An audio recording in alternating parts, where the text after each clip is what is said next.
Hello, everybody, and welcome into this Sports Edge High School Minute. I'm here with GameTimeCT High School sports reporter Henry Chisolm, and we're going to be talking about some high school girls basketball. We're going to be going through all three of the tournaments, Class L, Class M, and Class S, actually, 4 tournaments. So going to be looking at who you think is going to win each tournament, who you think the sleepers are, and different teams. So first off, I guess we'll start off L. Yeah. And Henry, Danbury's the #1 seed in L, 19-1 record this year. Do you think they're as good, maybe, as people are making them out to be? I think they can be.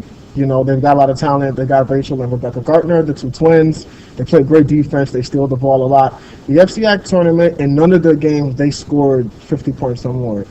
That could be a problem against some of the better teams in Class L, but I definitely think they are a legitimate title contender. Who else do you think from Class L could make a run? Well, you know, you got to look at the defending champs, Mercy. I mean, they've got Maura Fitzpatrick. She won Southern Connecticut Conference Most Outstanding Player for their tournament.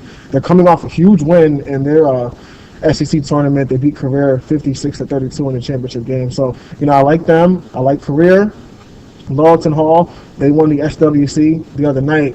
They worked so hard to win this game that when it was over, they didn't celebrate. Like, they were, like, mad because they had to play so hard. So, I mean, they're a good team, too. They've got a lot of talent, good coaching, Amanda Forcucci. So, it's a loaded class. That sounds like a motivated team, a team that's mad after they win. Yeah, exactly. Like we wanted to win by more points. I think that bodes well for the tournament. Other teams, obviously, Career, as you mentioned, Mercy beating Career in the SEC championship game. Yeah. So you think Mercy is going to go all the way? I think they will, and it's funny because they played each other 3 times this year in the regular season. Career won the first game. No, they lost the first game. Then they won the second one in double overtime. Then they lost in the championship game by like 24. I think they've alternated wins and losses, but in the playoffs they could play again in the quarterfinals. I give the edge to Mercy. That'd be an interesting matchup. Moving on to Class L. Capital Prep, the top seed there. Can anybody beat them? They're the only undefeated team in the state. Can anybody really give them a challenge in this tournament? I'll give you the short answer, no. I think Weaver can challenge them. The only Achilles heel I see with Capital Prep is they're not deep. They've got like 6-7 players that play. They had the same issue last year, and they still won the state championship, but they were in Class S. I think Weaver's good. They've got their 2 point guards that used to play at Capital Prep, so they may know some things. It's like Charles Oakley and Bill Cartwright with the Bulls and the Knicks back in the day when they made that trade. It could be like that. They might know some secrets that Capital Prep has, but I give the edge to Capital Prep to win Class L. I like that comparison, going back to 90s basketball. Yeah, when it was real basketball. That's right. None of this LeBron stuff.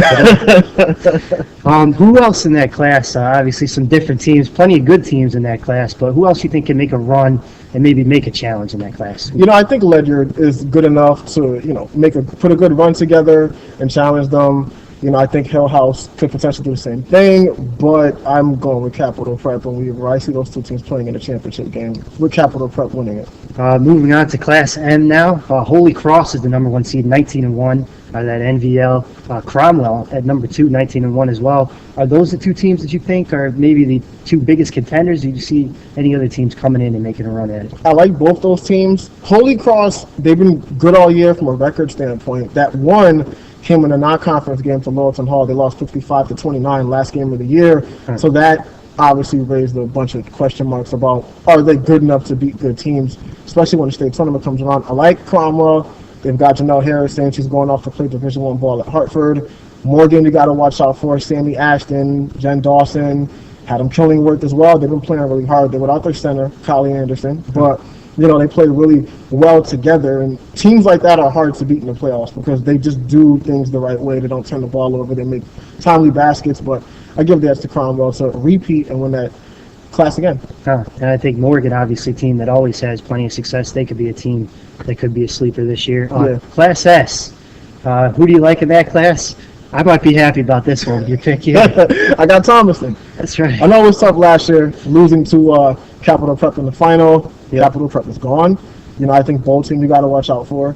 St. Paul you got to watch out for. So don't get too excited just yet. But I like Thomaston to win that class. Henry Chisolm, he knows everything about girls basketball in the state of Connecticut.